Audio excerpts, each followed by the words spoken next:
ये बहुत अब ये मतलब राहु का वर्ल्ड क्या चीज इजाद कर देगा ये तो मुझे पता नहीं। ये राहु राहु की का दुनिया वर्ड है ये सारी, जो अपनी ये सोशल मीडिया, इंटरनेट, ये सब अगर हम इसको जोड़े तो ये राहु का वर्ल्ड है। क्यों?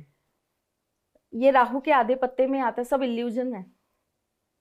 कितनी सत्यता है कितनी असत्यता है ये आप जानना आपके लिए बड़ा गंभीर मामला है, मैम बहुत। इस हिसाब से अगर मैं बोलूँ तो ये पैसा भी इल्यूजन है एक तरीके से। हाँ तो फिर ये पूरी दुनिया ही राहु की दुनिया है, हाँ हर चीज। हाँ। हाँ। कलयुग पूरा का पूरा राहु के अधीन है। हाँ।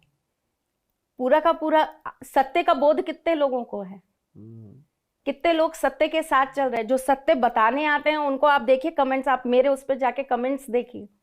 वो मेरे साथ बैठ के 10 मिनट भी इस तरह पॉडकास्ट नहीं कर सकते जो वहां पर जाकर ये लिख रहे होते हैं। ये औरत कितना बकवास करती है ना। कुछ भी बोलती है। तो ये राहु की दुनिया है। आपको सत्य इंसान सत्य नहीं लगेगा, असत्य पे आपको विश्वास हो जाएगा, ये राहु है।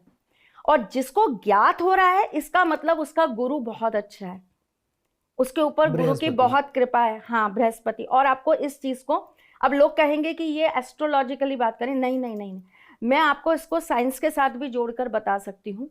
ये प्रमाण हो चुका है कि हमारी जो पृथ्वी है ना, हाँ। ये कब की नष्ट हो गई होती अगर हमें जुपिटर की छांव या जुपिटर का प्रोटेक्शन ना मिला होता। जितने भी यूनिवर्स के अंदर हमारी तरफ आने वाले उल्का पिंड हैं, उनको सबको जुपिटर अपनी तरफ खींच लेता है, मेटेरॉइड्स वगैरह कह रहे हो आप? सबको अपनी तरफ खींच लेता है, इसीलिए पृथ्वी सुरक्षित है। तो हम क्या कहते हैं? हम भी तो यही कहते हैं कि गुरुओं की शरण में रहो, आप सुरक्षित हो। समझाने का अर्थ ही तो अलग है, वे ऑफ लर्निंग और आपका सीखने का जो पैटर्न है वही तो अंतर है। आप उसको साइंस के माध्यम से सीख रहे हो तो आपको समझ में आ रही है, हम अध्यात्म के माध्यम से सिखा रहे हैं तो समझ में नहीं आ रही। बात तो हम भाई साहब आज नहीं, हम सालों से यही कहते आए, सदियों से यही कहते आए कि ये चीजें पॉजिटिव है और ये चीजें नेगेटिव है। तो अब राहु की दुनिया कुछ ऐसा आविष्कार कर दे तो मैं कह नहीं सकती, क्योंकि देखिए एक टाइम में हमने जब ज्योतिष, मैंने खासकर जब ज्योतिष सीखी थी, मैं 8 वर्ष की थी। मैंने अपने दादाजी से सीखी थी। मेरे दादाजी बहुत बड़े विद्वान थे, उनको बहुत ज्ञान था ज्योतिष का। तो वो तो हमें बैठ के कैलकुलेशंस करना सिखाते थे, पंचांग कैसे बनेंगे, कैसे गणनाएं होंगी, कैसे आज कौन सा ग्रह कितनी डिग्री पे आ गया। तो हमने तो वो बेसिक सीखा है, हाथ वाला, हाँ। स्लेटों पे लिख लिख के। स्लेटे पता है आपको? हाँ हाँ, स्लेट, वो चौक होता है, स्लेट होता है। हाँ, तो हमने तो वो स्लेट और बत्ती से काम करा है, हम तो उस जमाने के लोग हैं। तो हमने तो वैसे काम करा। अब आजकल कितना आसान हो गया, आपके हर फोन कैलकुलेशन के फोन के ऊपर अंदर आप है। आराम से 1 मिनट के अंदर कुंडली खोल सकते हो।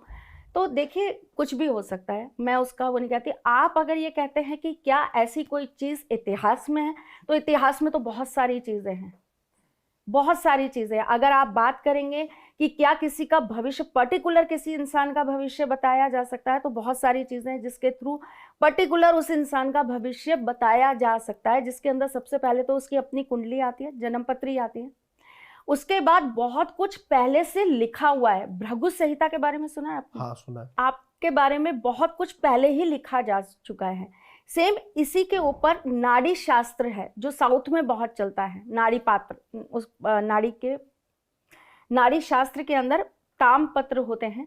ताम पत्र के ऊपर आपके बारे में सब कुछ लिखा हुआ है। आपकी मदर का नाम क्या होगा, आपके फादर का नाम, आपकी बहन, आपकी बेटी, आपका बेटा, आपकी वाइफ, आपका पति, आप किस साल में कौन सा काम करोगे, आप सक्सेस हो गए, आप कब जेल जाओगे, आपके साथ क्या बुरा होगा, क्या अच्छा होगा, आप गाड़ी कब खरीदोगे, घर कब खरीदोगे, मतलब सब कुछ आपके बारे में लिखा हुआ है। और आज नहीं लिखा, ना जाने कितनी सदियों पूर्व लिखा जा चुका है ये। तो आप जिन चीजों की बातें आज कर रहे हैं वो तो ऑलरेडी बहुत पहले हो चुकी। जीपीआरएस ये तो अब बनाया है ना, अब आप लोग लेकर आए हैं। किस पक्षी के अंदर जीपीआरएस होता है? उसको पता होता है मुझे शाम को किस डायरेक्शन में अपने घर पे जाना है। कैसे? वो नोएडा में रहता है और उड़ता उड़ता उड़ता उड़ता वो गुड़गांव पहुंच गया और उसको पर्टिकुलर पता है कि मुझे गुड़गांव से उसी नोएडा के पेड़ पे जाके बैठना है। कौन सा जीपीआरएस है? कबूतरों में तो टेलीलॉजिकल शायद बोलते हैं उसे जी, कि उनको डब्बे के अंदर, डब्बे में बहुत एकदम डब्बे डब्बे में पैक कर दो, ट्रक में डाल दो, वो बड़ा सा डब्बा, उसे लेके जाओ किसी भी जगह पे छोड़ दो और डब्बे से रिलीज कर दो, वो वापस अपने पहुंच अपनी जाएगा। जगह पर आ जाएंगे। तो आप मुझे बताइए ना, उनके अंदर कौन सा जीपीआरएस है? नहीं है। कोई जीपीआरएस नहीं है। ये प्रकृति है, ये नेचर साइंस है जो ईश्वर ने सबके अंदर दी है। आप सोचिए, अगर एक कबूतर के अंदर इतनी पावर है, इतनी शक्ति है कि वो अपनी जगह से 1000 किलोमीटर दूर जाने के बावजूद भी उसी जगह पर पहुंच जाता है। एक सरस है, मुझे उसका नाम नहीं मालूम, आप लोग गूगल करेंगे तो पता चलेगा। वो एक पर्टिकुलर टाइम पे, यही नवंबर दिसंबर के टाइम पे, लाखों किलोमीटर दूर उड़ के वो इंडिया में आता है और 2 महीने 3 महीने यहाँ रहता है, और फिर उसके बाद वापस से वो अपने जगह पर जाता है। और केवल किस लिए आता है? क्योंकि उसको यहाँ आके प्रजनन करना होता है। ये नेचर है। उसको कैसे मालूम मुझे पर्टिकुलर कहाँ जाना है और कहाँ जाके क्या करना है? ये सारी चीजें प्रकृति ने अपने आप जोड़ रखी हैं। ये अगर आप सोचिए, एक छोटे से जीव के अंदर, एक छोटे से प्राणी के अंदर अगर चेतन अवस्था इतनी है कि उसको ये पता है कि मेरा घर कहाँ है, मुझे कहाँ पहुंचना, कुत्ते के सूंघने की क्या क्वालिटी होती है, क्या क्वालिटी होती है। पुलिस वाले खुद उनको यूज करते हैं उस चीज के लिए। घर लोग अपने घरों के बाहर रखते हैं उनको इन चीजों के लिए कि ये तुरंत पहचान जाएंगे, इनको कोई नहीं बरगला सकता, इनको कोई बेवकूफ नहीं बना सकता। इन्हें पता है अगर इन्होंने सूंघ लिया कि ये व्यक्ति, ये मेरा मालिक है, उनको पता है ये चीज। इतनी सी चेतन अवस्था उनके अंदर है, और आप सोचिए वो कितना कमाल कर देते हैं। हम अपनी चेतन अवस्था को खुद स्वयं बर्बाद करते हैं।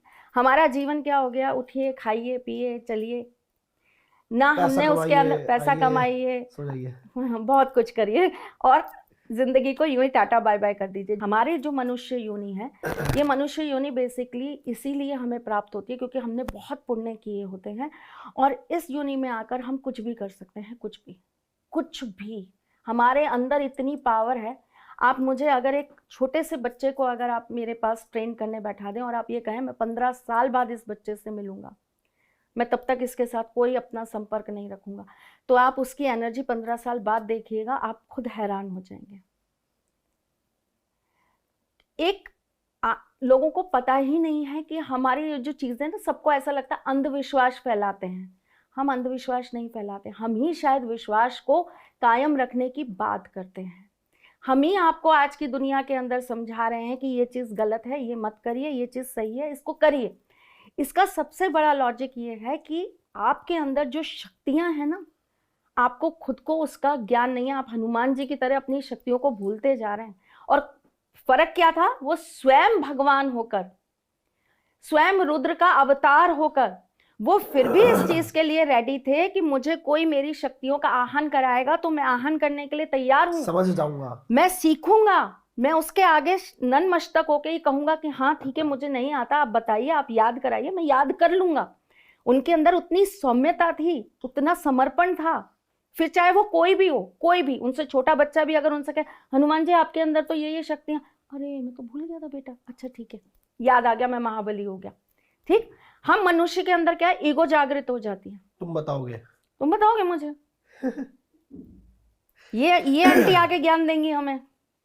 सही बात है तो सही है। इगोइस्टिक प्रजाति तो है इंसान। उनसे इतना नहीं समझा जाता कि अगर हमने 1 घंटे का इनका पॉडकास्ट सुना है और द रिच वालों ने अगर मुझे कुछ बुलाया है और मेरे साथ अगर वो बैठकर अपना टाइम लगा रहे हैं, जिन्हें वो वेस्ट करना कहेंगे, लेकिन मैं कहूंगी कि आप बहुत अच्छा टाइम स्पेंड कर रहे हो, अगर आप मेरे साथ अपना टाइम, तो कुछ तो बात होगी। शायद सारी बातें अच्छी ना लगे, लेकिन एक चीज होगी जो हमारी लाइफ चेंजिंग होगी। हम उससे सीख क्यों नहीं लेते? हम उसे अपनी लाइफ में उतार क्यों नहीं लेते? ये एक्सेप्टेंस जो है ना, ये खत्म हो चुकी है।